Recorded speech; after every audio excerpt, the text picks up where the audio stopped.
ନିଜେ ଗଛରେ subscribe. ପାଣି ଦେବୁ? ହଁ, ତତେ ଆଉ କହିବାକୁ ପଡିବନି। ମୁଁ ନଦୀରୁ ପାଣି ଆଣି ଗଛରେ ଢାଳିବି। ମତେ ଖାଲି ତ କଳସୀଟା ଦେ, ମୁଁ ପାଣି ଆଣିବି। ନା, ମୁଁ ତତେ ମୋ କଳସୀ ଦେଇପାରିବିନି। ତୁ ମୋ କଳସୀରେ ପାଣି ଆଣିଲେ ମୋ କଳସୀ ଭାଙ୍ଗିଯିବ। ଏଇ ଶୁଖିଲା ଗଛ ପ୍ରତି ତୋର ଯଦି ଏତେ ଦୟା, ଯା ବଜାରରୁ ଗୋଟେ କଳସୀ କିଣି ଆଣି ନଦୀରୁ ପାଣି ଆଣିବୁ। ମୋ ପାଖରେ ଏବେ ଟଙ୍କା ନାହିଁ କାଉ, ଥିଲେ ତ ମୁଁ ନିଶ୍ଚୟ କିଣିଥାନ୍ତି। ତୁ କଳସୀ ନଦେଲେ ମୁଁ ଆଉ ଜଣଙ୍କ ପାଖରୁ କଳସୀ ଆଣି ଏଇ ଶୁଖିଲା ଗଛରେ ପାଣି ଦେଇ ତାକୁ ସତେଜ କରିଦେବି। ଏମିତି କହି ଚଢେଇ ସେଠୁ ଚାଲି ଆସିଲା। ସେ ତା ପାଖ ପଡୋଶୀ ମିଟୁ ପାଖକୁ ଗଲା।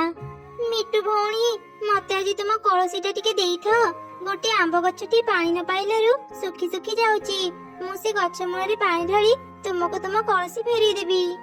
ତୋ କଥା ମୁଁ ବୁଝିଲି ଯେ, ହେଲେ ଚଢେଇ, ମୋ କଳସୀ ଭାଙ୍ଗି ଯାଇଛି।